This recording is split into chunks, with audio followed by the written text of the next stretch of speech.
시청자 여러분 안녕하십니까. 신통방통 윤태윤입니다. 민주당 이재명 대표의 세 번째 검찰 소환 일자가 확정됐습니다. 신문 보겠습니다. 지금 이재명 대표의 검찰 소환 일자가 이번 주 금요일 10일로 확정이 됐습니다. 10일 이재명 대표가 서울중앙지방검찰청에 출석을 합니다. 아마 이번 출석에 있어서 여러 가지 준비를 검찰과 이재명 대표도 했을 텐데 일단 검찰은 428억 원 대장동 일당과의 어떤 약속된 금액 여기에 수사를 집중할 방침이고 그리고 8억 4,700만 원 김용 전 부원장이 받은 것으로 전해지고 있는 선거 자금과 관련된 비용도 면밀히 조사를 할 것 같습니다. 그러나 이재명 대표는 지난달 28일에 서면 진술서를 제출했던 내용과 아마 동일하게 대응을 할 것 같아서 또 논란이 한번 빚어질 것 같습니다. 그리고 어제 백현동과 관련해서 서울중앙지검이 40곳에 압수수색을 진행했습니다. 이재명 대표 당시 캠프에서 근무했던 출신을 영입한 후에 뭔가 착착착 진행됐다라는 그 부분 배임 혐의와 관련해서 아마 집중적으로 조사할 것 같고요. 정자동과 관련해서도 곧 수사가 착수될 것으로 예상이 되고 있습니다. 이 대표 이번 주 금요일 10일 날 오전 11시에 검찰에 출석합니다. 전망을 잠시 뒤에 해보도록 하겠습니다. 두 번째 신문 보겠습니다. 공직사회가 바꾼다. 윤석열 대통령이 3대 개혁에 이어서 공무원 조직도, 공직사회도 개혁이 필요하다라는 목소리를 냈습니다. 일단 애자일 정부를 하겠다. 민첩하게 움직일 수 있는 정부를 꾸려나가겠다. 그런 차원에서 공무원 연봉 상한도 없애고 유연한 인사를 강조하겠다. 공직사회를 바꾸겠다. 이런 얘기를 내놓고 있습니다. 노동교육연금 3대 개혁에 이어서 공무원 조직도 바꾸겠다. 민첩하고 유연한 정부 그리고 형식을 타파하고 성과주의를 확산하는 그러한 방향으로 공무원도 민간 기업처럼 활발하게 움직일 수 있도록 조치를 취하겠다. 이런 강력한 메시지를 내놨습니다. 지켜보겠습니다. 세 번째 신문 동아일보입니다. 국정과제 법안 스톱됐다. 지금 현 정부 들어서 여러 가지 법안들이 발의가 되고 있습니다만 제대로 통과되고 있는 것들이 아주 적다. 이런 지적들이 꽤나 많았는데요.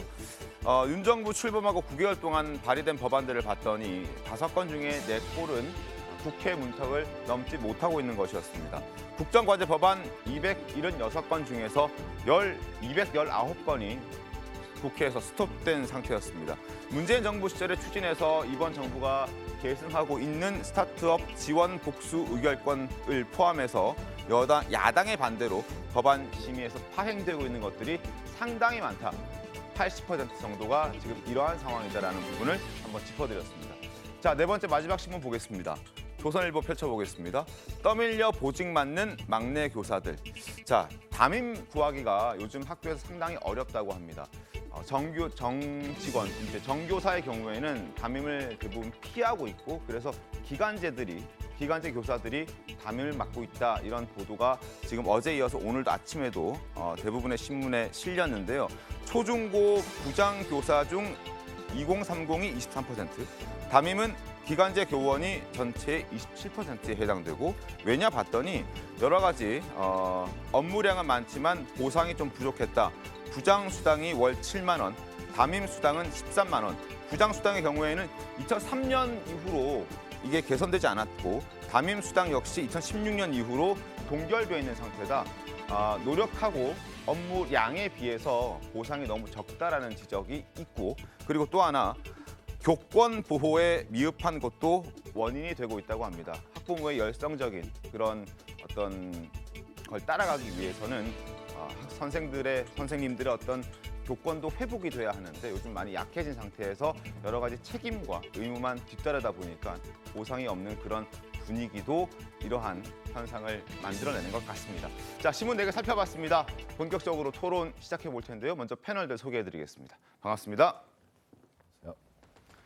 자, 오늘 첫 소식은 김기현 의원의 손을 잡은 나경원 전 의원 이야기로 시작하겠습니다. 어제 점심 광화문의 한 식당에서 두 사람이 만났고 이번 전대에서 역할은 없을 거라고 했던 나경원 전 의원이 마지못해서 김기현 의원의 손을 잡아줬습니다. 어제 오찬 이후 두 사람의 이야기 들어보겠습니다. 우리가 생각해야 될 것은 윤석열 정부의 성공, 안정적인 국정 운영 그리고 또 내년 총선 승리 아닌가 이렇게 생각을 합니다. 그 앞에 어떠한 사심도 내려놓아야 된다고 생각을 합니다. 오늘 만남은 사실상 지지를 이번 전당대회 때 지지를 선언하는 것이라고 보니까요. 저와 함께 앞으로 여러 가지 많은 논의를 하겠다고 하는 의미라고 이해하시면 될 것 같고요. 앞으로도 같이 공조할 일이 많을 것이라고 확신합니다. 나 대표님께서는 그동안 전당대회에서 역할이 없을 것이라고 기존 입장에서 바뀐 거라고 이해하는 거죠. 또 전당대회 모습에 대한 걱정들이 많이 있으십니다. 필요한 부분에 대한 역할을 하겠다. 나 전 의원은 지금 보신 것처럼 표정이 썩 좋지 않았습니다. 그리고 뭔가 분명하고 구체적인 언급도 없었습니다. 그렇다면 왜 손을 잡아줬을까요? 신문 보겠습니다. 한겨레 신문을 준비해 봤는데 일단 김기현 전 의원이 삼고초려했습니다. 집도 찾아가고요. 가족여행 떠난 나경원 의원의 여행지까지 찾아갔고 어제 세 번째 만남까지 이끌어냈습니다. 그래서 지지하겠다, 연대하겠다 이런 구체적인 언급은 없었습니다만 많은 인식을 공유하겠다. 그래서 사실상 지지를 선언했다. 이런 목소리가 나오고 있습니다. 그렇다면 왜 친윤들의 압박에 의해서 불출마 선언까지 한 나경원 전 의원이 친윤의 지지를 받고 있는 김기현 의원의 손을 잡아줬을까? 바로 차기 공천에 대한 그런 살아남기라는 지도부의 의견들이 그리고 당의 의견들이 나오고 있습니다. 판세에는 어느 정도 영향을 줄까? 일단 안철수 의원 측에서는 전혀 변수가 되지 않는다라고 말하고 있습니다. 이미 윤석열 대통령과 안철수의 양대 어떤 그런 구도로 이미 자리를 잡았고 김기현과 안철수의 구도로 자리를 잡았기 때문에 나경원 전 의원이 지금 상황에서 김기현 의원의 손을 잡아준다 하더라도 큰 의미 없을 것이다, 변화 없을 것이다, 변수 안 될 것이다라는 얘기가 나오고 있는 반면에 김기현 의원 쪽에서는 아니다, 나 전 의원이 우리 편에 됐으니 충분히 지금의 안철수 의원의 상승세를 꺾을 수 있을 것이다. 이런 전망을 내놓고 있긴 합니다. 먼저 왜 나 전 의원이 김기현 의원의 손을 잡아줬는지 이 부분에 대해서 한번 설명을 좀 들어보겠습니다. 최용민 의원 어떻게 좀 생각하십니까? 글쎄요. 저 전체적인 장면을 보면 손 잡은 거 맞나요? 이제 사진은 손을 잡았는데 네. 그런데 약간은 어떤 그런 느낌을 저는 갖지 않고 나경원 전 의원의 얘기를 쭉 들어보면 네, 지금은 전당대회 국면 아닙니까? 그렇죠. 근데 전당대회 이후의 국면을 얘기하고 있어요. 총선. 총선 승리 이렇게 얘기를 하고 있는데 그러면 본인이 저는 그 정치인의 특히 정치 지도자의 메시지는 분명해야 됩니다. 네. 그러니까 본인이 김기현 의원을 지지해서 대표로 당선되도록 한 뒤에 총선 승리를 위해서 노력하겠다는 뜻인지 아니면 김기현 의원이든 누구든 대표로 당선되면 자기는 총선 승리를 위해서 노력하겠다는 뜻인지 이게 불분명해요. 그러다 보니까 나경원 전 의원을 지지하고 있던 국민의힘 지지층 중에 상당수도 네. 저는 혼선이 올 거라고 봅니다. 그래서 나경원 전 의원의 지지표가 네. 김기현 의원, 안철수 의원 이렇게 좀 나눠지지 않을까 저는 이렇게 예상하는 것이 어제 나경원 전 의원의 그 문답을 보면 기자들과의 문답을 보면 거의 선문답 수준이에요. 그래서 정확하게 뭐라고 얘기할 수 없어요. 근데 그러면서도 김기현 전 의원 측에서 네. 자 사실상 우리를 지지했다고 하는 걸 또 부인도 안 해요.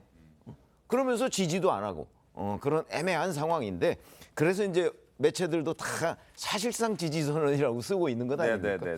그런 점으로 본다면 저 나경원 전 의원과 김기현 의원이 손을 맞잡은 부분에 대한 후폭풍이 김기현 의원의 기대만큼 그렇게 크지는 않을 것이다 이렇게 생각합니다. 김관선 변호사님도 어떻습니까? 비슷합니까? 일단 이제 손을 잡는다는 의미는 이제 뜻을 같이 한다는 거 아니에요. 네, 그런데 손을 잡은 모습도 그렇고 나경원의 얼굴 표정을 보면 네.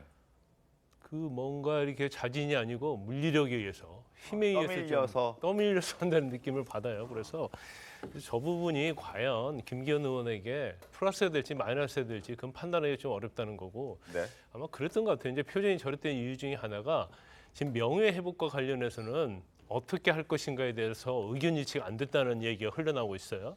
사실 초선 의원들이 나경원 굉장히 공격했잖아요. 네. 공격했잖아요. 장제훈은 아주 노골적으로 해서 명예에 치명적으로 입혔어요. 거기에다 이제 대통령실에까지 나서가지고 굉장히 뭐 사방 팔방에서 공격을 했거든요. 어떻게 보면 이번 전대를 앞두고 나경원 의원이 출마하려다가 엄청난 상처를 입었어요. 본인의 그 감정이 상해있을 거예요. 그래서 그런 부분에 있어서 이제 명예회복을 어떻게 해줄 것이냐에 대해서 의견을 나눴는데 결국 일치가 안 됐다는 거예요. 그러면 사실은 나경원 의원이 어떤 역할도 하지 않는다고 그랬잖아요. 네. 그래놓고 다시 김기현 의원하고 손잡고 저렇게 가면 또 이전의 행동과 또 모순된 행동이 되거든요. 그러니까 나경원 전 의원 입장에서는 굉장히 뭐 아무튼 힘든 시간이 될 것이다 보고 과연 나경원을 지지하는 표가 김기현 의원에게 다 갈 수 있을지 일부라도 갈지 그건 좀 아무튼 추세를 좀 봐야 할 것 같습니다. 알겠습니다. 자, 나경원 전 의원과 사실상 연대를 선언한 김기현 의원에게 표심이 여론조사 결과 여러 가지 좀 긍정적으로 영향을 미칠지 아니면은 뭐 그냥 그저 그러할지 한번 지켜보도록 하겠습니다. 그리고 어제는 국민의힘 전당대회 출마자들의 정견 발표회가 있었던 날이기도 합니다. 안철수 의원은 정견 발표 이후에 이번 전대만큼은 철수가 아닌 완주를 하겠다는 뜻을 분명히 밝혔습니다. 안 의원의 목소리 들어보겠습니다. 당대표 중도 사퇴론이 자꾸 나오는데요. 이런 소문이 왜 자꾸 나오는지. 절대로 김기현 대표님 사퇴하시면 안 됩니다. 끝까지 함께 대결했으면 합니다. 1위 후보 사퇴하시는 거 보셨습니까? 김기현 후보는 절대 사퇴한다는 얘기를 한 적이 없고 일단 그리고 1위 후보 사퇴하시는 거 보셨습니까? 라고 했지만 사실 나경원 전 의원도 친윤 의원들의 공격을 받기 전까지는 1등 후보이기도 했었습니다. 신문 보시죠. 국민 만평에 재미있는 만평이 있어서 하나 소개를 해드리고 갈까 합니다. 중도 사퇴 절대 없다. 안철수 후보 이렇게 얘기합니다. 1위 후보가 사퇴하는 것 봤느냐. 그러나 갑자기 나경원 후보가 등장합니다. 저를 부르셨습니까? 저를 부르신 분이 있습니까? 라고 하면서 당시 지지율 1위였던 나경원 후보 지금 얼굴에 여러 상처를 남긴 채 불출마 선언하고 어제 마지못해 굳어 있는 표정으로 김기현 의원의 손을 잡는 모습까지 연출된 그런 어제 상황까지 이미 확인을 하셨는데 어찌됐든 안철수 의원은 철수하지 않고 끝까지 완주하겠다라고 이야기를 하고 있습니다. 자, 이창근 대변인님. 네. 안철수 의원이 이번에 완주하면 얻게 되는 이득은 뭐 어떤 게 있을 것 같습니까? 가장 큰 거는 안철수 후보가 이제 국민의힘의 구성원으로서 완전히 녹아드는 거겠죠. 무엇보다도. 왜냐하면 그 전에 이제 안철수 후보가 국민의힘에 합당하기 전에 보여준 정치적인 모습이나 아니면 정책적인 모습이나 그런 부분이 사실은 저희 당과 맞지 않는 부분이 많았어요. 가장 대표적인 게 사드 배치 부분, 그 대북관 이런 부분이 있었죠. 그러고 이제 합당을 한 다음에 또 합당 과정에서 여러 가지 부채 문제 이런 것도 아직까지 논란이 있지 않습니까? 그런 부분들이 이번 전당대회를 통해서 승패를 떠나서 완전히 완주를 하고 국민의 구성원으로서 자리 잡았다 그러면은 그간의 논란도 사그라들 것이고 본인이 내년 총선에 다시 한번 국회의원으로 당선이 된다면은 그 다음에 본인이 당 대표가 아니라 국회의원의 한 사람이지만 또 다른 정치적 입지를 더 넓힐 수는 있겠죠. 그렇기 때문에 이번에 본인이 얘기한 것처럼 완주를 끝까지 하는 것이 승패를 따라서 본인한테 굉장히 중요할 겁니다. 왜냐하면 그간의 국민의힘의 구성원들한테 비친 안철수 후보의 모습은 항상 철수한다. 이런 모습이지 않습니까? 그리고 항상 단일화는 했지만 단일화 과정도 순조롭지 않았고 지난 서울시장 단일화라든지 대선 후보 단일화 과정 그런 부분들이 이번을 통해서 모든 게 말끔히 해소돼야지만 국민의힘의 구성원으로서 우리 당원들도 인정할 수 있을 거라 생각합니다. 서영주 대변인은 어떻게 보세요? 안철수 후보가 완주하기까지는 아직 한 달 정도의 시간이 더 이제 버텨야 되는데 그 사이에 다른 변수는 없을까요? 전체 판을 보면 지금 안철수 후보와 나경원 전 의원은 다릅니다. 그러니까 불출마를 한 거죠. 나경원 의원은 지지율이 1위였던 건 후보는 맞는데 그거는 출마 전에 불출마를 선언한 것이고 이미 등록하고 나서 안철수 의원 같은 경우는 사퇴 여부를 하는 겁니다. 근데 저는 가만히 보면 김기현 후보에 대해서도 그렇고 안철수 후보에서도 그렇지만 전당대회를 놓으면 정치적으로 싸울 수 있고요. 주장할 수 있고요. 여러 가지 뭐 조금 과열될 수도 있다고 보는데 저는 아쉬운 거는 김기현 후보를 좀 아쉽게 생각해요. 왜 혼자서 할 수 있는 일이 없죠? 김장연대 외에 김나연대 그리고 왜 용산에 지원 사격이 없으면 아무것도 할 수 없죠라는 생각을 당원들이 할 수도 있겠다. 네. 근데 정치라는 거는 특히나 당대표가 된다는 건 지도자가 되는 것입니다. 그러니까 나경원 의원 자체도 아무리 본인이 지금 표정이 안 좋고 이런 고초, 말하자면 치욕이라고까지 표현하고 싶지는 않은데 이걸 당한 거는 본인이 정치 지도자로서 눈치를 보고 불출마를 하다 보니 울며 겨자 먹기로 이렇게 속쓰리는 상황을 겪을 수밖에 없습니다.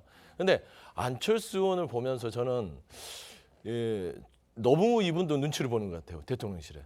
그러니까 지금 잠정적으로 또 뭐 일정도 중단하고 본인 자체 스스로의 메시지도 조금은 톤다운을 시키는 거거든요. 네네. 그럴 것 같으면 저는 이 국민의힘의 전당대회가 당원들 그리고 집권여당이잖아요. 집권여당은 당원들을 보고도 하지만 국민을 보고 해야 됩니다. 집권여당이 안정적이고 정말 강력한 리더십이 있는 지도자가 뽑혀야 될 텐데 한 사람은 본인 이외에 다른 사람 도움 없이는 아무것도 못하는 지도자가 될 수도 있고 한 사람은 지금 따지고 보면은 국민의힘의 사람으로서 인정도 못 받는 그런 말하자면 최근에는 색깔론까지 나오는 그런 후보로서 존재한다면 국민의힘의 집권여당의 미래가 정말 좀 걱정이 큽니다. 저는. 알겠습니다. 그 걱정 진심이라고 생각하겠습니다. 진심입니다. 네, 알겠습니다. 자, 김기현, 안철수 의원을 포함해서 전당대회 출마자들은 어제 진행된 첫 정견 발표에서 자신의 비전과 경쟁력을 내세우면서 당심에 호소했습니다. 직접 그들의 목소리 확인해 보겠습니다. 대통령의 낮은 말씀. 집석 당원 동지로서로 당협위원장.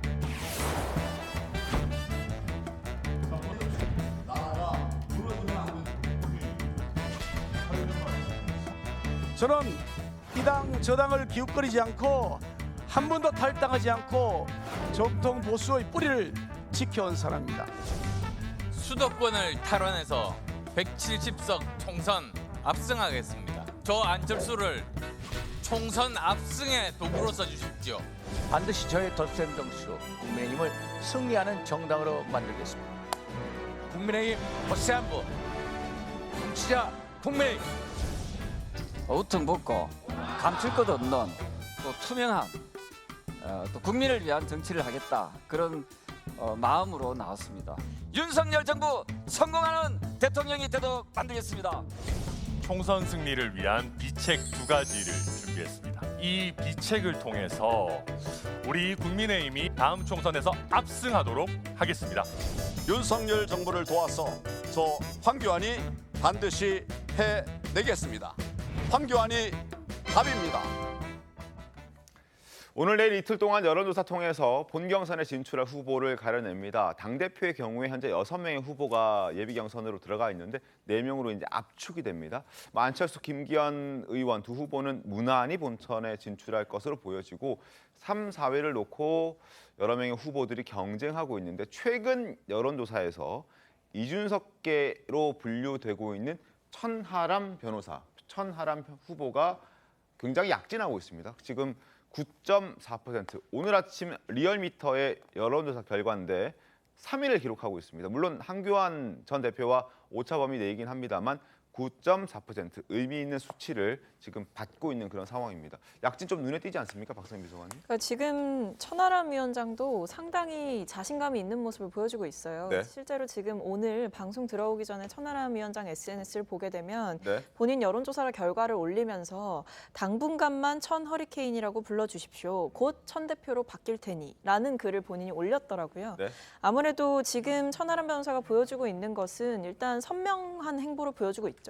그러니까 비윤이냐 뭐 친윤이냐 이런 노선 갈등이 좀 있었는데 본인은 이제 윤핵관의 퇴진을 돕겠다라고 이야기를 하면서 사실상 전면전을 선포를 한 거란 말이에요. 그런 점에서 뭐 김기현 의원으로 대표되는 그 친윤 세력과 전면적인 대결을 벌이고 있고 그러다 보니까 안철수 의원에게 갈 수 있었던 표를 어느 정도 흡수한 것도 있고 또 이제 안철수 의원에게 가지 않았던 어떻게 보면 부유하고 있던 표심을 좀 끌어들였다. 그런 점에서 전략적으로는 좀 성공한 걸로 보여요.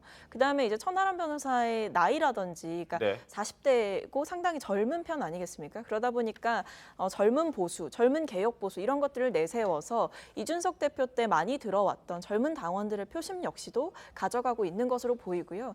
그리고 한편으로는 천하람 위원장의 개인기도 있지만 이준석 대표가 좀 전폭적으로 지지를 하고 있는 것으로 보입니다. SNS에 직접 네네. 홍보를 하는 것도 있고 네. 전략 같은 면에서 본인이 뭐 이야기를 하고 상의를 한다라는 뉘앙스로 방송에 나와서 이 대표도 인터뷰를 하더라고요. 그러니까 이런 식으로 이준석 대표의 정치적인 영향력까지 플러스 알파로 지금 등에 업은 거 아닌가 생각합니다. 알겠습니다. 자, 본 경선에 진출할 4명의 후보 한번 누가 될지 기다려 보겠습니다. 자, 지금부터 민주당 얘기해 볼 텐데요. 민주당 이재명 대표의 3번째 검찰 소환 날짜가 이제 정해졌습니다. 신문 보겠습니다. 자, 조선일보입니다. 10일 이번 주 금요일 검찰에 출석을 합니다. 대장동 의혹과 관련해서는 2차 소환이고요. 성남FC 후원금 의혹까지 포함하면 3번째 검찰 소환입니다. 오전 11시쯤 서울중앙지검에 출석하기로 했습니다. 그렇게 이제 밝혀졌고, 물론 검찰은 좀 더 일찍 왔으면 좋겠다. 9시 30분 요구했지만 지켜지지는 않을 것 같습니다. 자, 정진상 전 민주당 대표실 정무조정실장, 김용 전 민주연구원 부원장의 뇌물 정치자금법 위반 혐의에 관여했는지를 집중적으로 따져 물을 것으로 보여집니다. 그리고 대장동 수익 428억 원 약정했다는 수사 결과와 관련해서도 이재명 대표에게 꼼꼼하게 검찰은 조사를 할 예정이라고 밝혔습니다. 그러나 이게 쉽지는 않아 보입니다. 이번에도 사실상 진술을 거부할 가능성이 굉장히 높아 보입니다. 안호영 수석 대변인의 얘기를 쭉 들어보면 마지막에 이런 게 있습니다. 이 대표는 이번 추가 조사에서도 지난번 제출한 서면 진술서의 내용으로 답변 등 방어권을 적극 행사한다는 방침이다. 이렇게 밝혔습니다. 자, 일단 지금 짚어드린 대로 이재명 대표의 최측근으로 본인이 인정한 정진상, 김용과 관련된 정치 자금과 관련된 뇌물 성격의 돈, 그리고 대장동 일당들로부터 약정받은 428억 원과 관련해서 집중적으로 조사를 해야 하는데, 지금 안호영 수석 대변인이 얘기한 것처럼 지난달 28일에 제출했던 33쪽짜리 진술서에는 정진상, 김용과 관련된 얘기가 하나도 없습니다. 결국 이번 소환에도 응하는 모습만 보여주고 제대로 된 조사는 사실상 좀 방해하겠다라는 의도가 좀 깔려 있다라고 봐야 되는 것 아닌가 하는 생각도 들거든요. 최병민 방해라기보다는 네. 본인의 방어권이죠. 방어권 저렇게 할 수 있습니다. 법률성으로 보면. 네. 그렇기 때문에 사실상 진술 거부 이렇게 표현하는 것이 정확한 표현이죠. 근데 검찰도 뭐 이재명 대표 불러서 뭐 진술 거부할 거라는 거를 충분히 예상하고 있었을 것이고요. 네. 그리고 만약에 진술을 거부하지 않더라도 검찰이 제기하고 있는 여러 가지 혐의에 대해서 이재명 대표가 전면 부인할 거라는 건 충분히 예상하고 지금 조사를 하고 있는 거거든요. 네. 그러나 기소를 할 때 기소를 지금 할 것으로 보이잖아요. 그렇습니다. 기소를 할 때 이재명 대표나 정진상 실장의 그런 어떤 부인하는 부분도 함께 기록으로 이렇게 넘기기 위해서 지금 그런 절차를 밟고 있는 것으로 보여서 이번에 조사를 하고 나면 이제 사법 처리를 어느 수준에서 할 것인지, 구속영장을 청구할 것인지, 저는 뭐 청구할 것으로 봅니다만은 뭐 그런 부분에 대한 결정이 이루어지지 않겠나 이렇게 생각합니다. 최병민 대변인 어떻습니까? 네, 맞는 말씀이신 것 같아요. 최 의원님 말대로 검찰은 이미 기소를 확정 지어놓고 수사를 하는 것 같고요. 소환도 그렇습니다. 저번에 100쪽 준비했다고 그랬는데 뭐 서면으로만 대응해서 부실하게 어떤 조사에 임했다? 그건 아닌 것 같아요. 말씀한 대로 방어권이죠. 서면 조사의 33페이지든 37페이지든 네. 거기에 정확하게 대장동 건에 대한 것들을 정확하게 기재해서 제출한 겁니다. 그리고 100쪽을 물어봤을 때 100쪽이 다 다른 질문이 아닐 거예요. 비슷한 질문을 물어보고 해서 네네네. 진술에 대한 어떤 신빙성을 검증을 하는 어떤 수사 방식일 것인데 이번에도 비슷할 것 같습니다. 2차 소환에서 결국에는 똑같은 내용들을 물어볼 거예요. 김용, 정진상 검찰이 정말 이재명 대표에게 혐의를 씌우고 싶은 부분들이 있을 거다라고 지금 저희는 알고 있고 네. 이랬을 때는 이재명 대표가 지난번 조사 때하고 뭐가 달라졌을까라는 것입니다. 그러니까 검찰이 확실하게 증거를 제시를 하면 네. 37쪽을 무너뜨릴 수 있는 증거를 제시하면 그렇게 될까요? 뭐가 없습니다. 단순하게 진술 부분들에 대한 신빙성을 계속 100페이지든 200페이지든 같은 질문을 돌려가면서 이재명 대표의 진술의 일관성을 보려고 할 것이에요. 근데 이런 수사 방식은 솔직히 말씀드리면 검찰이 한번 저번에 소환을 했을 때 충분히 조사가 다 됐다고 보면 됩니다. 어차피 이재명 대표가 37쪽 서면 제출 답변 외에는 방어권을 행사할 거를 또 알아요. 근데 왜 2차 조사를 할까요? 그건 뭐냐면 그냥 이재명 대표에 대한 구속영장 청구를 위한 명분 쌓기다. 그렇기 때문에 이런 부분들이 좀 검찰이 좀 과도하게 수사한 것 같다라고 저희는 말씀드릴 수밖에 없습니다. 알겠습니다. 그리고 서울중앙지검은 성남지청으로부터 넘겨받은 백현동 사건도 현재 수사를 하고 있습니다. 이 대표의 소환을 앞두고 성남시청 등 40여 곳을 압수수색하고 본격적인 수사에 나선 모습을 어제 보여줬습니다. 이번 주 금요일에 백현동 사건과 관련해서도 김광선 변호사님 함께 조사가 좀 이루어질 수 있겠습니까? 아니, 아마 이번에 조사가 이루어지지 못할 거예요. 이제 못할 것 같다. 백현동 사건은 이제 중앙지검에서 이제 기초적 사실관계를 정리하고 네. 이제 압수수색을 했지 않습니까? 한 40여 곳 압수수색했는데 이제 수사가 이제 본격적으로 시작한다고 이렇게 볼 수 있어요. 그리고 압수수색한 내용이 워낙 많기 때문에 네. 이걸 분석하는데도 시간이 많이 걸릴 거예요. 또 관련된 압수수색 중에서 유의미한 증거를 쓸 수 있는 거에 대해서는 이제 관계자들을 불러서 이제 확인해야 하거든요. 네. 그래서 어느 정도 수사가 마무리가 되는 상태에서 지금 피의자로 적시된 정진상 그리고 이재명 대표를 소환할 가능성이 크다고 보고요. 네. 이번에 금요일 이재명 대표를 소환해서 조사하는 것은 지난번 이제 33쪽짜리 진술서가 있었잖아요. 그 내용에는 굉장히 구체성이 결여돼 있어요.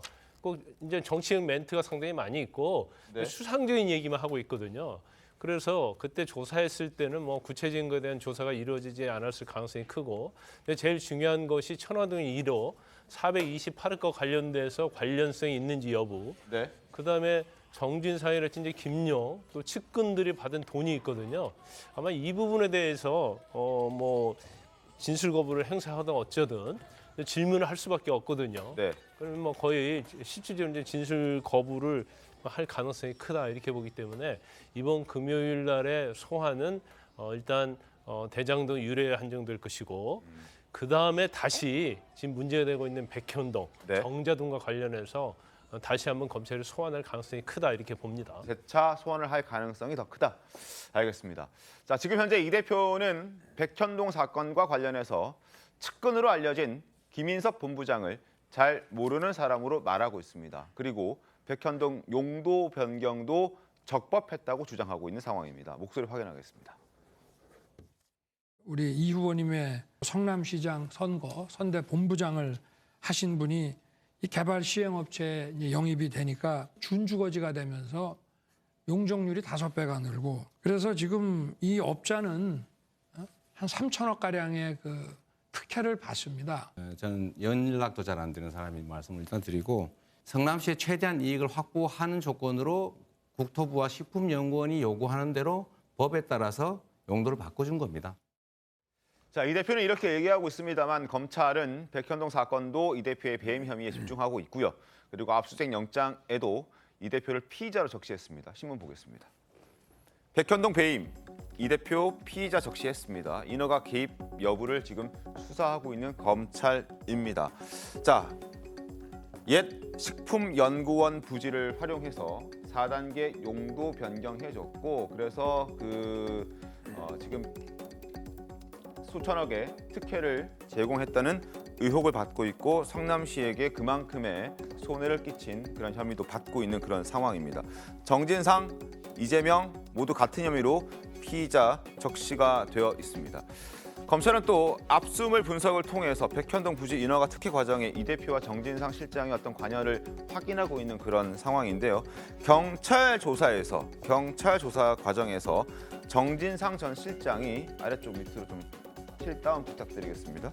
자, 정진상 전 실장이 이른바 백현동 개발 사업 기간에 김인섭 씨와 밀접한 관계를 맺은 것으로 드러났다. 이런 보도가 있습니다. 경기 남부청이 검찰에 송치한 김 씨의 수사 결과 통지서를 보면요. 이런 내용이 있습니다.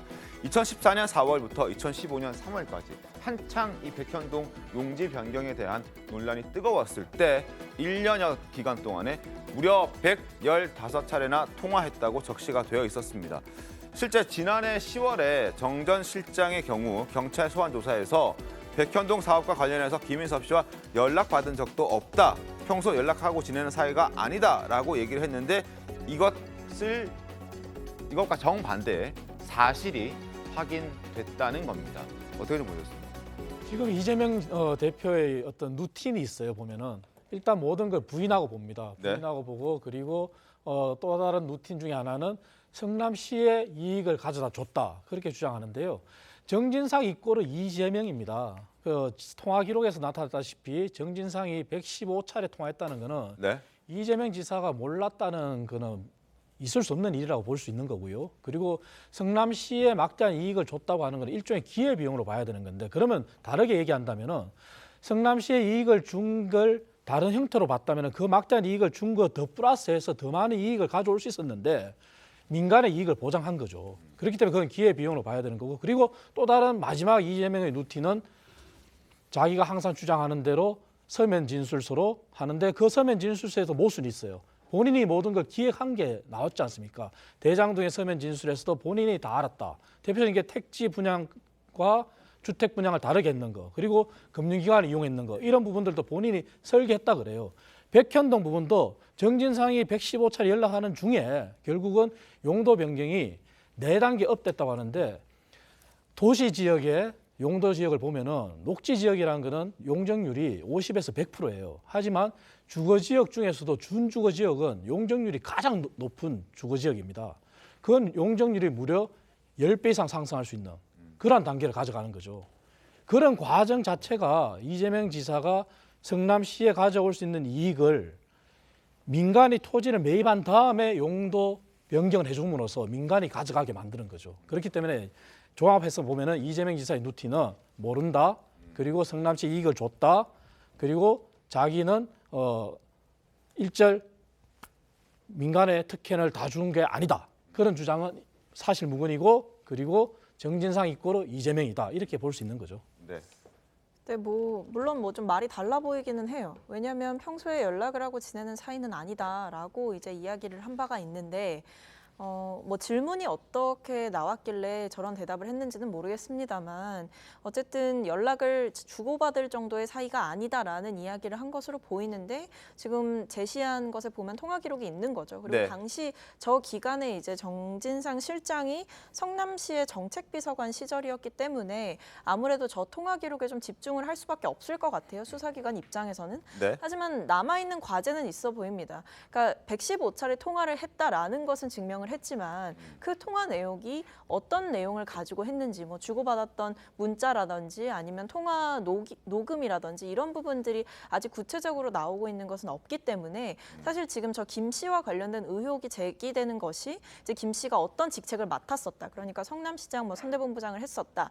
아니면은 정진상 실장과 가깝다고 들었다라는 남욱 변호사의 진술이라든지 이런 식으로 이제 관계성에 맞춰진 추정이 들어가다 보니까 남아있는 것은 저는 결국에는 증거라고 봅니다. 근데 지금 우리가 이제 통화 기록에 대해서 이제 정진상 실장과의 말이 좀 달라진 거 아니냐라는 비판을 할 수 있겠지만 결국에는 저 통화가 그냥 단순한 통화가 아니라 뭔가 정말 특혜를 제공하기 위한 협업 비슷한 그런 불법적인 행위였다라고 한다면 그 통화 내용이라든지 남아있는 증거들이 얼마나 충실하게 확보되고 설명될 수 있느냐가 저는 과제라고 봐요. 잠깐 여기서 좀만 말씀드릴게요. 뭐냐면 이 내용도 있지만 김인섭 씨 인터뷰 내용이 있습니다. 김인섭 씨가 2010년도에 선거를 도와주고 나서 성남시장이 된 뒤로 이재명 당시시장이 본인을 손절했다라는 인터뷰를 해요. 김인섭 씨가 버림받았다. 그래서 이재명 대표하고 김인섭 씨는 그런 관계라는 게 김인섭 씨 입을 통해서 나왔어요. 이게 최근에 나온 내용이죠. 그렇죠. 이게 보도를 통해서 나왔기 때문에 이런 부분들의 전체적인 사실을 확인해야 되고요. 하나만 덧붙이면 지자체장들, 273개 지자체장들이 용도 변경하는 부분에 있어서 이 정도 검찰이 혐의를 가지고 들여다보잖아요. 압수수색하고요. 안거리 사람 하나도 없을 것이다라는 생각도 있습니다. 알겠습니다. 아니 그렇게 따지면 이제 범죄 혐의가 있느냐 없느냐가 굉장히 중요하죠. 왜 저 사람도 범죄 혐의가 있을 것 같은데 왜 나만 조사하느냐. 이거는 수사를 받는 피의자의 입장에서 항변이 될 수가 없다고 보고.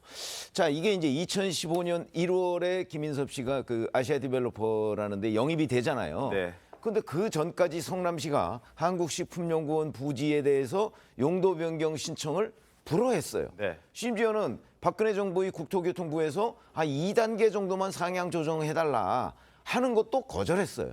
그랬던 성남시가 김인섭 씨가 2015년 1월에 영입이 딱 되고 나니까 곧바로 다음 달부터 자 이거 용도 변경하는 거 용역 보고서 발주하고 그리고 나서 실제 8개월 만에 용도 변경을 해줬어요. 그러면 2015년 1월 전과 후에 누구의 작용에 의해서 이렇게 용도 변경이 그것도 박근혜 정부에서는 2단계인데 4단계씩이나 조정해줬느냐 하는 부분에 관해서 저는 그게 꼭 김인섭 씨가 뭐 부인을 하더라도 저는 성남시 그 관계자들한테서 아마 그런 여러 가지 증언들이 나올 거예요. 용도 변경을 거절할 때의 성남시와 급진전시킬 때의 성남시가 달라진 이유에 대해서 성남시 공무원들은 상당 부분 알 거거든요. 아마 이미 그 부분에 관해서 그 작년 9월에 이재명 대표가 선거법상 허위사실 유포로 기소가 돼 있잖아요. 그때 저는 검찰이 상당 부분을 파악한 것으로 알고 있습니다. 알겠습니다. 자, 검찰 수사 상황 계속해서 지켜보겠고요. 그리고 쌍방울과 관련해서도 새로운 소식이 전해지고 있습니다.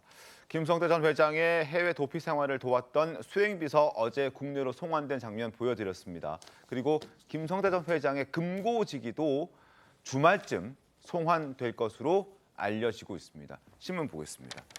김성태 금고지기 주말쯤 국내로 들어온다. 대북송금 800만 달러 수사 탄력받을 것이다. 이런 얘기가 나오고 있습니다.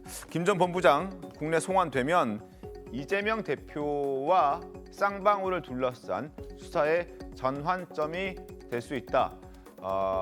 밀발출한 것으로 전해지고 있는 800만 달러는 물론이고 지금 변호사비 대납과 관련해서도 상당 부분 아마 이 금고지기가 키를 쥐고 있을 것이다라고 검찰은 판단을 하고 있습니다. 회사 자금의 흐름이 실제로 이 금고지기인 김 전 본부장을 통해서 많은 돈들이 유통됐다는 걸 이미 김성태 전 회장이 검찰에 시인했기 때문에 그런 걸 봤을 때도 신병이 확보된다면 북한에 건네간 800만 달러는 물론이고 과거 선거법 위반의 재판 변호사비 대납도 아마 잘 밝혀질 수 있지 않을까 하는 생각도 해봅니다. 기다려보고 또 지켜보도록 하겠습니다. 자, 다음 주제 가겠습니다. 국회에서 연일 대정부 질문이 이어지고 있는데 오늘이 이제 사흘째 마지막 날이기도 합니다. 그러나 여전히 민생은 뒷전이라는 비판이 나오고 있고 특히 첫날 고민정 의원의 발언이 새삼 논란이 되고 있는데 어떤 발언이었는지 영상으로 확인해 보겠습니다. 장관이 박근혜 전 대통령의 국정농단 사건 당시 특검팀에서 일하셨죠? 제가 파견 간 적이 있습니다. 21년 대법원에서 징역 20년, 벌금 180억 확정됐죠? 그런데 여기에 대해서 과도하다는 비판도 있습니다. 어떻게 생각하십니까? 저는 사법부의 대법원의 판결을 존중합니다. 독직 폭행, 정진웅 검사는 대법원에서 무죄 판결을 받았군요. 네, 여기에 대해서 대법원 판결 존중하십니까? 제가 공감하지 않는 부분은 있지만 당연히 존중은 합니다. 제가 그렇게 입장을 냈고요. 그래서. 네, 대법원 판결이라는 게 그렇게 중요한 건가요? 그게 무슨 말씀이신지. 그게 무슨 말씀이시죠? 질문 그대로를 드린 겁니다. 대법원 판결이 중요한 건가요? 이렇게 질문하신 거 맞습니까? 대법원 판결은 대한민국 국민이라면 존중해야 되는 것은 맞습니다. 자, 지금 해당 발언 때문에 뭐 이런저런 말들이 많습니다. 대법 판결이 그리 중요하냐? 이 고민정 의원의 질문 영상이 급속도로 퍼져나가면서 온라인에서도 비판의 목소리들이 쏟아지고 있습니다. 온라인에서 반응 보겠습니다. 한 네티즌, 대법원 판결이 안 중요하면 인민재판을 하겠다는 것인가? 이런 질문도 하고요. 또 다른 네티즌은 대법원 판결이 안 중요하면 개딸들의 마음이 중요하냐? 역사에 남을 대단한 질문이었다. 이런 목소리가 있습니다. 어제 좀 어떻게 보셨습니까, 이분이? 근데 지금 이제 저거를 저 부분만 딱 따가지고 지금 그 화제가 되고 있고 그게 막 퍼지고 있는 거잖아요. 그렇습니다. 사실은 거두절미예요. 전체적인 맥락을 보면 고민정 의원이 왜 저 질문을 했는가는 충분히 이해가 가능한 대목이에요. 일제강제징용 피해자들에 대한 우리 대법원의 판결 그 부분을 왜 제대로 집행하지 않고 있느냐 하는 부분을 이제 이끌어내기 위해서 저 질문을 한 거거든요. 근데 문제는 이제 표현이 잘못됐어요. 대법원 판결이 그리 중요한가요? 중요하죠. 대법원 판결이. 우리 사회, 우리 국민들이 최종적으로 이 정도는 우리가 이제 사법부나 어떤 판단을 믿어보자 하는 시스템으로 만든 최정점에 있는 게 대법원이잖아요. 근데 그 판결이 중요하지 않다는 식의 저런 거는 물론 거두절미라고 해도 표현은 잘못된 거죠.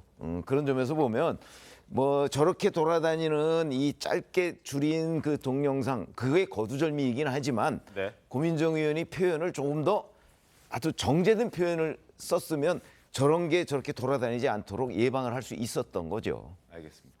저 이제 말씀하신 대로 보는 시각인 것 같아요. 대법 판결이 그리 중요한가라고 한 것은 대법 판결을 무시하는 게 아니라 그렇게 한동훈 장관이 대법 판결을 그렇게 중요하게 생각하시죠라고 다시 한번 되물은 겁니다. 그러니까 이 말을 한동훈 장관을 통해서 묻고 나서 박진 외교부 장관에게 이 얘기를 하려고 했던 거예요. 자락을 깔았죠. 최근에 일본 강제징용 손해배상을 대법원에서 일본 기업에 우리나라에 판결이 있었죠. 손해배상은 일본 기업이 해야 된다.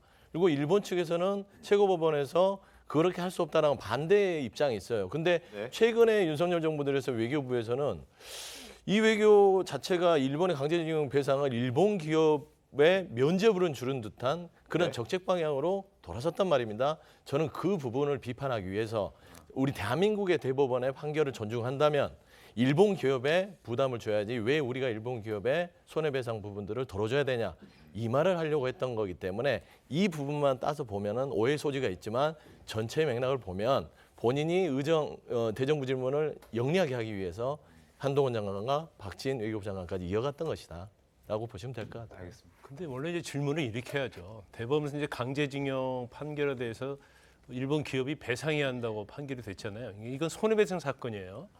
그러면 일본 기업이 손해배상을 하는 게 맞는데 왜 정부에서 대신 해주려고 하느냐 이렇게 묻는 게 맞아요. 왜냐하면 일본을 사죄할지 일본 배상이 없는데 왜 정부에서 관련된 당사자의 의사를 무시하고 그러느냐 이렇게 하면 맞는데 대법원 판결 자체는 일본 기업이 손해배상을 하라는 그러한 취지의 대법원 판결이잖아요. 그런데 만에 하나 그 당사자들이 그래 나 지금 한국에는 일본 기업의 어떤 재산이 없어요. 그래서 강제 집행할 수 없는 상황이거든요. 그래서 이건 손해배상에 대한 판결이기 때문에 설사 유족이랄지 당사자하고 협의해서 정부에서 대신 그거에 대해서 보상을 해주겠다, 배상해주겠다 하는 것 자체는 대법원 판결에 중요하고 안 중요한 문제가 아니고 판결을 존중하느냐 안 하느냐 문제하고는 완전 별개예요. 근데 이제 본인 입장에서는 대법원 판결이 그렇게 났기 때문에 정부에서 대신 해주면 안 된다는 건데 이건 사실은 재산상 보상 배상에 관한 문제이기 때문에 사실 대법원 판결이 위반된다고 볼 수는 없거든요. 근데 본인은 굉장히 굉장히 신선한 아이디어라고 생각해서 저렇게 물은 것 같은데 사실은 그렇게 와닿지는 않아요. 알겠습니다. 자, 그리고 고민정 의원은 김건희 여사 관련 수사가 진행된 것과 관련해서도 한동훈 장관한테 질의를 했는데 그 모습도 한번 보겠습니다. 도이치모터스 주가 조작 관련해서 답변을 하시면서 결국은 문재인 정부 때 수사를 했는데 아무것도 안 나왔다. 이건가요? 충분한 수사가 상당 부분 이루어졌다는 점을 말씀드린 겁니다. 21년 7월에 금감원 압수수색 있었습니까? 없었습니까? 21년 문재인 정부 때 아닙니까? 맞는데 아까 제가 말씀드렸죠. 반은 맞고 반은 틀리다고. 21년 7월 대통령은 문재인이었습니다.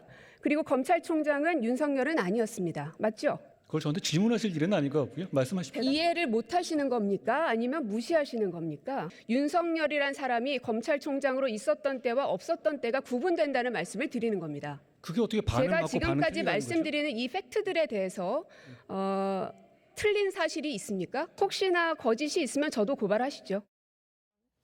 네, 저런 질의들이 오고 갔습니다. 이렇게 대정부 질문을 활용해서 정책이나 민생을 위한 얘기들보다는 국무위원들을 상대로 공격하려는 야당 의원들의 모습이 많이 비춰지면서 여러 비판의 목소리도 적진 않습니다. 조선일보 사설 하나 소개해드리겠습니다. 국회에서 품위 있는 말을 쓰면 야당 의원답지 않은가라는 제목의 사설이 실렸는데요. 앞서 고민정 의원 영상으로 충분히 보여드렸고 정청래 의원도 어제 보여드리긴 했는데 한동훈 장관은 참기름 들기름 안 먹고 아주까리 기름 먹습니까? 왜 이렇게 깐족됩니까? 이런 표현을 사용했었고 그리고 이상민 장관을 향해서도 이제 72시간 후면 집에 가셔야 되는데 집에 가서 뭐 하실 생각이냐라고 비아냥거리고 조롱 섞인 얘기를 했습니다. 국회가 아니라 일반 시정에서도 이런 식으로 비아냥되는 사람은 드물다라는 의견도 실려 있었습니다. 그리고 고민정 의원 앞서 보여드린 대로 대법원 판결이라는 게 그리 중요한가라는 얘기를 해서 또 한 번 논란을 일으켰고 박성준 의원도 마찬가지입니다. 윤석열 대통령이 대선 과정에서 손바닥에 왕자를 썼던 걸 이야기를 하면서 왕세자가 누구냐라고 얘기를 했고 바로 한동훈 장관 아니냐. 마치 이런 것들을 보면 민주당 의원들은 대정부 질문을 마치 한 장관과 싸우는 시간으로 여기는 같다. 그래서 세금이 아깝다, 정치 현실이 서글프다, 낯뜨겁다라는 댓글들이 상당히 많이 달렸다고 합니다. 비아냥과 조롱 그리고 다소 이해하기 어려운 황당한 질문들이 계속 이어지고 있다는 지적들이 나오고 있는데 꼭 뭐 이런 식으로 해야 하는 건지 뭐 그래야 돋보이는 건지 좀 의문이 들긴 합니다만 품위 있는 말씀은 안 됩니까? 어떻습니까? 참 슬픈 현실이죠. 사실 대정부 질문이라고 하면 국회의원들이 정부의 장관이면 국무위원이지 않습니까? 네. 장관들을 상대로 정책 질의를 하고 가장 최근에 이슈되는 난방비 문제라든지 세금 문제라든지 경제를 살리기 위한 문제라든지 그리고 민주당이 항상 주장하는 게 민생이지 않습니까? 네. 그러한 관련된 질문을 해야 되는데 정청래 의원이나 고민정 의원은 과거에도 그랬다시피 이번에도 보면은 한동훈 장관이라는 질문의 대상을 정책이 아니라 사람을 대상으로 하다 보니 이러한 공격성 질문을 쏟아진 것 같고 그 이면에는 윤석열 대통령을 공격하기 위한 그러한 질문을 만들기 위한 그러한 도구로 사용한 것 같습니다. 알겠습니다. 자, 그리고 오늘 본회의가 열리면 이상민 장관 탄핵소추안에 대한 무기명 투표가 진행이 됩니다. 국회에서의 가결될 가능성은 굉장히 높아 보입니다. 민주당도 표단속을 아주 집중적으로 하고 있기 때문에 150표만 받으면 되는 그런 상황에서 169석을 가지고 있는 민주당이 가결시킬 가능성이 굉장히 높아 보이는데 헌재 판단까지 기다려야 하는 그 부분에 있어서는 생각을 달리하는 분들도 상당히 많을 것이라 생각합니다.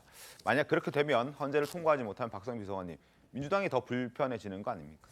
근데 저는 이 부분을 좀 고민을 해봤는데요. 네. 일단 이제 역풍 얘기가 많이 나왔죠. 그러니까 네. 결국에 헌재에서 기각이 되면 민주당의 예상과는 다르게 이제 책임을 민주당이 갖게 되는 거 아니냐라는 비판이나 우려가 많았습니다. 근데 사실 그렇게 보기가 조금 어렵다고 생각하는 것이 물론 이제 법적으로는 이제 탄핵이 될 가능성이 좀 낮아 보인다라는 이제 법조인들의 시각도 있어요. 하지만 민주당이 그동안 이상민 장관과 관련해서 했던 네. 여러 가지 주장들이 그러니까 소위 말하는 빌드업이 그동안 있었다는 겁니다.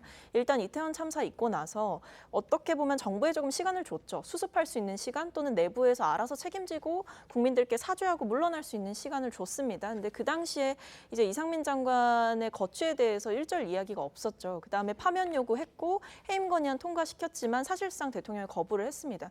그러니까 국회에서 정치적으로 쓸 수 있는 수단들을 전부 다 동원을 해서 민주당 입장에서는 이상민 장관에 대해서 대통령의 결단을 촉구를 했는데 거기에 대해서 대통령이 아무런 응답을 하지 않고 이렇게 버티고 있다면 민주당 입장에서도 이태원 참사가 일어난 지 이제 100일이 지났고 유족들의 요구사항이 하나도 관철된 것이 없는데 그렇다면 정치를 하는 사람들이 이태원 참사가 일어났음에도 그냥 슬퍼하고 애도하고 끝내는 것이 맞느냐라는 근본적인 질문에 부딪힐 수밖에 없는 거예요. 그렇다면 저는 이렇게 이제 탄핵까지 가게 된 데에 대해서는 사실 그 이전의 거취가 뭐 자진 사퇴를 하든 아니면 뭐 대통령이 뭐 해임 건의안을 받아들이든 이런 방식으로 풀렸으면 좋았겠지만 뭐 그건 애초에 가능성이 상당히 낮아 보였던 이야기고요.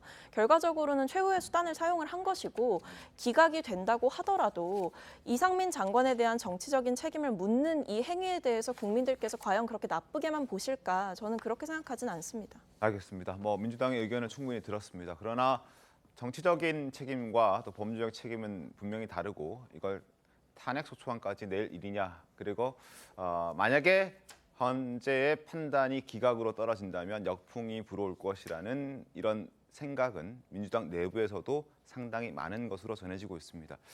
수개월이 걸릴 수도 있고 짧게 걸릴 수도 있는데 한번 기다려보고 판단을 받아보도록 하겠습니다. 그리고 조국 전 장관 일가족 소식을 좀 전해드리겠습니다. 신문 바로 만나보겠습니다. 지금 서울대가 1심 판결이 나온 직후에 징계 절차에 착수했다는 소식이 전해졌습니다. 그런데 조 전 장관 측에서 그 징계를 좀 멈춰달라라는 목소리를 얘기했다고 합니다. 징계 절차 멈춰달라. 최종 판단. 대법원의 판단 전까지 무죄 추정의 원칙이 있지 않느냐라고 얘기를 하면서 그 전까지는 징계를 좀 멈춰달라라고 얘기를 합니다. 어떻게 받아들여야 됩니까? 뭐 돈을 좀 더 받아야겠다 이렇게 받아들여야 아니 그거보다는 제가 보기에 서울대의 입장이 원래 좀 애매했어요. 네. 지금 저 기사 뒤에 나오지만 2020년 1월에 사실은 불구속 기소가 됐지 않습니까? 조국 전 장관이. 네. 그때 직위 해제만 하고 징계를 보류하고 있었거든요. 네. 그때 그러면 언제 징계할 것이냐는 기자들 질문에 대해서 법원 판결이 나올 때까지라고 얘기를 했어요. 근데 법원 판결은 잘 아시다시피 1심도 있고 2심, 3심 다 있습니다. 네. 그러면 법원에서 최종적으로 확정될 때까지를 얘기하는 건지 아니면 1심 판결 정도를 얘기하는 건지 왜냐하면 징계는 재판 절차하고 다르거든요. 네. 그래서 서울대가 좀 저 당시에 문재인 정부 때 아닙니까? 그러다 보니까 좀 애매한 입장을 보였는데 지금 이제 정권이 바뀌고 나니까 1심 판결이 났습니다. 네. 나고 나니까 이제 징계를 하겠다 이렇게 얘기를 하는데 사실상 징계 절차와 재판 절차 아까 다르다고 제가 말씀을 드렸죠. 서울대는 사실은 이런 문제가 불거졌을 때 아니 교육기관 아닙니까? 교육기관에서 입시 비리의 교수가 연루됐다는 것만으로도 저는 징계를 해야 된다고 생각하는 입장이기 때문에 서울대가 입장을 애매하게 자꾸 그 여러 눈치를 보면서 그 취하다 보니까 지금 조국 전 장관의 이런 항변도 듣게 되는 그런 아주 좋지 못한 모습이 됐다 이렇게 생각합니다. 알겠습니다.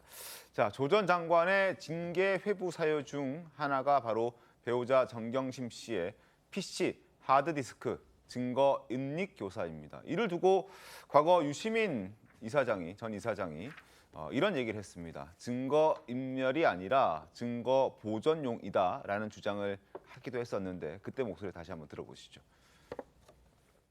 검찰을 확실히 믿는다면 가져가세요 하겠는데 검찰은 못 믿어요. 그럼 검찰이 저 하드디스크 드라이브를 가지고 가서 저 안에 있는 데이터를 뭘 장난을 칠 가능성도 있는 거죠. 그러니까 당연히 그거를 복제를 해둬야 돼요. 이 복제가 그래야 나중에 혹시 검찰이 엉뚱한 걸 하면 증명할 수가 있죠. 증거인멸 시도가 아니에요. 증거를 지키기 위한 거지. 내가 정경심 교수의 처지라도 그렇게 할 것 같아요. 증거인멸이 아니라 증거를 지키는 것이다. 당시에도 굉장히 충격적으로 다가왔었는데 다시 들어도 충격은 그대로인 것 같습니다. 그리고 유시민 전 이사장 또 다른 얘기도 했었습니다. 지금 조국 전 장관의 아들이 오픈북 시험을 볼 때 조국 전 장관과 정경심 전 교수가 함께 그 시험을 치러줬던 것, 대신 시험을 쳤다는 그 혐의에 대해서도 이건 유죄가 아니다라고 얘기를 했었습니다. 그 목소리도 이어서 듣겠습니다. 집에서 그 아드님이 집에서 접속해서 본 오픈북 시험이에요. 오픈북 시험이니까 어떤 자료든 다 참고할 수 있는 시험이에요. 법정에 가서 다퉈봐야 되는데 깜찍했어요. 조지 워싱턴 대 업무방해. 검찰이 낸 그 기소요지 보도자료나 이런 걸 보면 기자분들이 뭘 띄워주기를 바랐냐 하면 입시 비리. 네네. 요거는 특히 조지 워싱턴 대가 깜찍했어요. 오픈북 시험이다. 자료를 참고할 수는 있습니다. 그러나 여러 명에서 함께 시험 보라는 그런 의미는 또 아니지 않겠습니까, 김광선 변호사님? 유시민 씨의 말은 이제 궤변이에요, 일종의 궤변을 할 수 있고 너무 옹호를 하려다 보니까 이상한 논리를 가져다가 이제 저런 식으로 방어를 하는데 이제 저도 뭐 학교에서 강의할 때 오픈북 합니다. 네. 오픈북 할 때 예를 들어서 온라인으로 할 수도 있고 학교에서 하죠. 그래 만약에 학교에서 오픈북 하면 옆에 있는 학생하고 다 상의해가지고 할 수 있는 건 아니잖아요. 그렇죠. 그리고 오픈북이라는 게요. 사실은 이제 시험 문제를 책이 있는 그대로 내지 않아요. 그 응용해서 내기 때문에 책을 참고를 하려면 실력이 없으면 자료를 찾을 수가 없어요. 그래서 오픈북 자체는 모든 컨닝을 해도 좋고 누구하고 상의해도 좋고 그런 취지가 아니거든요. 그래서 오픈북 시험의 어떤 개념이랄지 이런 것이 전혀 안 돼 있다 이렇게 볼 수 있고 지금 뭐 언론 보도에 의하랄지 이제 판결문에 보면 그 막 대기하고 있잖아요. 부모가 대기하고 있다가 같이 땡 하니까 같이 해가지고 협의해서 하잖아요. 이건 전형적인 속임수죠. 그래서 이제 대학의 업무를 방해한 거예요. 그래서 이제 유죄 판결이 나온 거 아니겠습니까? 그런데 이걸 너무나 옹호를 하고 궤변을 가지고 방어하려다 보니까 어떤 상식적인 측면을 굉장히 벗어나는 이러한 논리를 좀 펴고 있다 이런 생각이 듭니다. 알겠습니다. 그리고 아들의 대리 시험과 함께 딸 조민 씨의 장학금 수령에 대해서도 유죄 판결이 나왔습니다. 그리고 당시에 조 전 장관 가족들이 나눈 대화도 공개가 됐습니다. 화면 보겠습니다. 조민 씨, 제가 장학금 수상 받으러 지나가는데 교수님들이 아버지랑 많이 닮았네라고 말씀을 하셨다라고 채팅창에 글을 쓴 겁니다. 조국 전 장관 부담되겠지만 할 수 없는 이라 받아들이거라 이런 얘기를 했다고 합니다. 그리고 장학금을 이번에 제가 탈 건데 다른 학생들에게 말하지 말고 조용히 타라고 말을 했다. 노환중 병원장이. 그랬더니 정경심 전 교수가 애들 단속하시나 보다 절대 모른 척해라. 이렇게 또 서로 대화를 주고받았다는 겁니다. 해당 의혹과 관련해서 조 전 장관은 강하게 부인하면서 검찰을 비판해 왔었습니다. 조 전 장관의 과거 목소리 들어보겠습니다. 제가 그 교수님께 너무 죄송합니다. 낙제를 해서 저희 아이가 학교를 그만두려고 했기 때문에 격려 차원에서 줬다라고 그분이 말씀하시고 계신 걸 제가 보았습니다. 애초에 받지 않도록 했어야겠구나라는 생각을 지금도 후회를 합니다. 그 장학금을 꼭 받아서 그 돈이 필요해서 아둥바둥 그 돈을 챙겨야겠다고 살진 않았습니다. 저는 제 딸이 대학원에서 장학금을 받는 과정에 어떠한 관여도 하지 않았습니다. 지도 교수님 역시 장학금 수여 이후 민정수석이었던 저에게 어떠한 청탁도 하신 적이 없습니다. 저에게 뇌물사범의 낙인을 찍기 위해서 기소를 간행했습니다. 기가 막힙니다. 그리고 이런 검찰의 행태에 가슴 깊은 곳에서 분노가 치밉니다. 자, 지금 조 전 장관의 아들 대리시험과 관련해서는 조 전 장관의 아들의 입장은 나온 것이 없습니다. 그러나 조민 씨의 경우에는 자신이 실제 김어준 씨 방송 출연해서 떳떳하다, 의사자질 충분하다는 선배들의 이야기도 들었다. 그리고 당연히 조국 전 장관과 정경심 교수 측은 전혀 문제될 게 없다라고 입장을 여전히 유지하고 있고 재심, 3심을 통해서 자신의 유무죄를 가려내겠다 이런 입장을 여전히 갖고 있습니다. 그래서 아마 많은 사람들이 지금 이런 상황이 됐는데도 불구하고 1심 재판에서 징역 2년 받고 그리고 정 전 교수 역시 지금 현재 구속돼서 1년이 더 추가됐음에도 불구하고 사과할 생각 전혀 하지 않는다. 여기에 대해서 굉장히 불편해한 사람도 굉장히 많은 것 같습니다. 박선미 비서관님 어떻게 생각하십니까? 조 전 장관 일가의 이런 모습에 대해서는. 뭐 이제 조민 씨 같은 경우에는 말씀하신 대로 방송에 나와서 떳떳하다라고 이야기를 했고 본인이 본인의 뭐 일상을 잘 살아가겠다라는 취지로 이야기를 한 게 있어요. 근데 물론 뭐 그럴 수는 있죠. 본인이 뭐 그냥 자유롭게 살아가겠다, 본인의 삶을 잘 살아가겠다라고 하는 거를 뭐 말릴 생각은 없는데요. 근데 그렇다고 해서 사실 지금 이번에 이제 사법부의 판단이 나왔고 그리고 이번 이 조국 전 장관과 관련된 이슈가 사실 국민들에게서도 관심이 굉장히 높았고 그리고 여러 가지 비판이 있었던 만큼 이 사안에 대해서 어쨌든 부모의 뭐 지위나 권력으로부터 영향을 받아서 일정 부분 특혜나 불법적인 행위가 있었던 거 아니냐라는 판단이 이루어졌음에도 여기에 대해서 이제 떳떳하다라고 이야기를 하는 것은 저는 좋은 태도는 아니라고 생각을 합니다. 보시기에 따라서 적절하지 않고 상당히 불편하게 느끼시는 분들도 많을 것 같고요. 그다음에 뭐 다만 그렇다고 하더라도 이제 장학금과 관련해서는 뭐 저런 카톡 그러니까 저런 메시지를 보면 사실 뭐 그만둔다고 장학금을 준다는 게 저는 잘 이해가 되지는 않습니다. 사실 보통 장학금이라는 게 뭐 소득분이나 아니면 성적에 따라서 부여되는 것이 보통이고 아니면 뭐 지역에서 주는 특별 장학금이나 뭐 아니면 원우회 이런 데서 주는 것들이 있는데 그것과 별개로 격려 장학금이 따로 있다라는 거는 금시초문이다라는 말씀을 드리고 싶고요. 그리고 거기에 대해서도 본인이 어느 정도 이제 다른 학생들에게 말하지 말라라는 교수님의 이런 것들도 들었다고 한다면 아마 좀 조심스러웠을 가능성이 높다라고 보고 있어서 여기에 대해서 법적으로는 이제 뇌물 관계라든지 청탁 관계, 그러니까 부정한 청탁이 없었다라는 그 법적인 설명은 있다고 하더라도 국민적인 정서에서 봤을 때는 좋은 것은 아니었다라고 말씀드릴 수 있습니다. 알겠습니다. 그리고 조민 씨는 최근 유튜브 방송 출연 이후에 SNS 활동을 시작했다라는 걸 스스로 이야기를 하면서 팔로워 수가 굉장히 급증하고 있습니다. 어제까지 한 8만 명이 넘었던 것으로 제가 확인을 했는데 근데 이 SNS에 윤지호 씨, 지금 현재 캐나다에서 도피 중인 윤지호 씨가 댓글을 남겼는데 그 댓글의 내용도 굉장히 재미가 있었습니다. 김광삼 변호사님 보셨습니까? 마치 권력을 지닌 사람들은 욕심과 탐욕으로 뭐 진실 부순다. 뭐 이런들 마치 정의로운 사람처럼 얘기를 하고 있으면서 조민 씨를 유료해요. 근데 조민 씨나 윤지호 씨도 제가 볼 때는 사실 인간이 인간답기 위해서는 잘못을 저질렀으면 부끄러운 줄 알아야 하거든요. 아마 팔로우가 10,000명에서 한 8만 명 되니까 엄청나게 업이 돼 있을 거예요. 그런데 어머니인 정경심 교수가 자신과 관련된 일로 징역 거의 5년 받았잖아요. 네. 아버지가 징역 2년 받았잖아요. 그리고 판결문 내용 전체를 보면 조민 씨하고 어머니와 아버지와 공범 관계인데 사실 검찰에서 봐줘서 기소를 안 한 거거든요. 이제 그럼에도 불구하고 커밍아웃 하면서 떳떳하다. 나는 의사의 자질이 있다. 이런 취지를 얘기하는 것은 굉장히 부끄러운 줄을 모른다. 이래서 굉장히 좀 한탄스럽고요. 그다음에 윤지호 씨 마찬가지죠. 본인이 네. 저런 말할 자격이 있어요? 지금 뭔가 사실을 왜곡하고 그로 인해서 어떤 돈을 편취한 혐의로 지금 캐나다로 도망가 있잖아요. 그 조사도 받고 있지 않아요. 근데 마치 부끄러운 일을 해놓고도 반성을 하지 않고 저런 식으로 합리화를 시키면서 외부에 마치 자신들이 정의의 사도처럼 하는 저런 행위들이 참 보기에도 안 좋고 좀 개탄스럽다는 생각을 해요. 알겠습니다. 자, 조 전 장관 소식까지 살펴봤고 지금 우리나라 소식은 아니지만 해외에서 벌어지고 있는 끔찍한 지진 관련 소식을 마지막으로 좀 짚어볼까 합니다.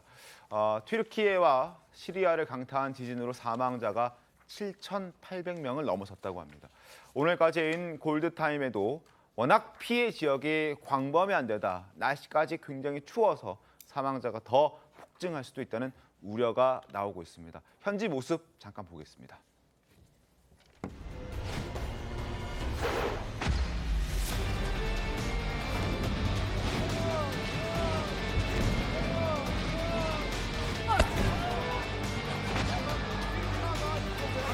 Burası 7. kat. Yengemi arıyorum. İçeride yeğenlerimle 2 tane yeğenim var. Eşi ve yeğenim var. Yengem dün akşam onların yanına gelmişti misafir olarak. Yengem şu anda. Yakın baba. Hadi gel baba. Torunum 1,5 yaşında. Lütfen yardım edin onlara. Lütfen. Sabahtan beri ses alamıyoruz. Haber alamıyoruz onlardan. Lütfen. Bir şey ver bana.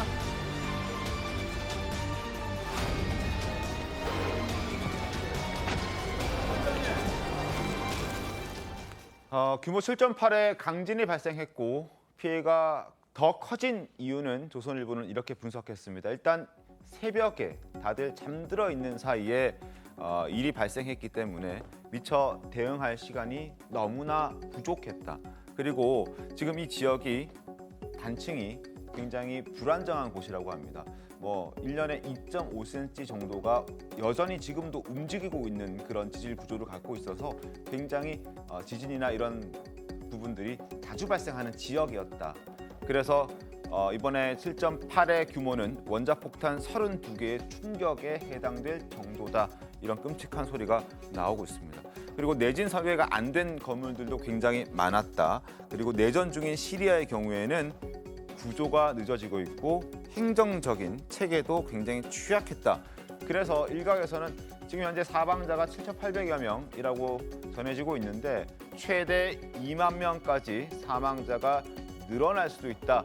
이러한 소식까지 전해지고 있습니다. 최병우 위원님, 일단 우리나라도 파병을 하기로 했죠. 지원을 하기로 했죠. 그렇죠. 윤석열 대통령이 긴급하게 튀르키예하고 한국은요. 한국 6.25 때 튀르키예가 대규모 병력을 파견한 적이 있습니다. 그렇습니다. 그래서 튀르키예 국민들 자체가 한국에 대해서는 형제의 나라라고 얘기를 하고 있거든요. 맞습니다. 그래서 이제 윤 대통령도 자 형제의 나라가 지금 어려움에 처해 있으니까 우리가 긴급하게 어떤 구조 물자 그다음에 구조 인원 이런 사람들을 파견을 하기로 했고요. 아마 오늘 중에 갈 가능성이 있죠. 그렇게 되면 가서 구조 활동을 지원할 텐데 그 외에 우리 국민들도 6.25 때 우리가 도움을 받았으니까 그 받은 만큼 또는 그 이상 아마 튀르키예의 이 어려움에 대해서 우리가 도와줄 방안을 찾아야 할 때가 아닌가 이렇게 생각이 듭니다. 알겠습니다. 사망자 앞서 제가 말씀드리면서 열악한 구조 여건 때문에 그리고 많은 다른 환경적인 요인 때문에 최대 2만 명까지 늘어날 수 있다고 WHO가 예상한 것 것도 있긴 합니다. 정말 끔찍한 사고이고 그래서 더 많은 사람들이 걱정하고 있고 많은 사람들이 제발 빨리 그리고 최대한 많은 사람들이 구출되고 또 구조되기를 간절히 그렇게 기도하고 있는 그런 상황인 것 같습니다. 터키에서 선수 생활을 했던 김연경 선수도 제발 좀 도와달라라고 호소를 하고 나서는 그런 상황이라고 하는데요. 헬프 터키라고 지금 얘기를 하고 있죠. 그리고 저희 이제 그 외교부에서 전해온 소식에 따르면 튀르키예 하이타주에서 연락이 두절됐던 우리 국민 한 명이 있는데요. 한국에 있는 가족과 연락이 되었다고 합니다. 현재 현지인의 차를 타고 안전한 지역으로 이동 중이라고 어제 저녁에 또 외교부에서 급히 알려온 소식이 있어서 그 소식까지 전해드렸습니다. 아무쪼록 빨리 뭔가 정리가 되고 최대한 많은 사람들이 좀 안 다치는 사망자가 좀 덜 나왔으면 하는 그런 바람이 있습니다. 뭐 아기들도 구출됐다는 소식도 많이 전해지고 있고 또 희생자의 손을 잡고 그 자리를 뜨지 못하고 있는 아버지의 사진도 오늘 아침 조선일보 1면에 실려 있더라고요. 가슴 아픈 사연들이 많이 전해지고 있습니다. 아무쪼록 빨리 잘 해결됐으면 하는 그런 바람입니다. 잠시 뒤에 돌아오겠습니다. 자, 오늘 준비한 신통방통 여기까지입니다. 내일도 신통하게 돌아오겠습니다. 고맙습니다. I heard you got arrested in the street last night.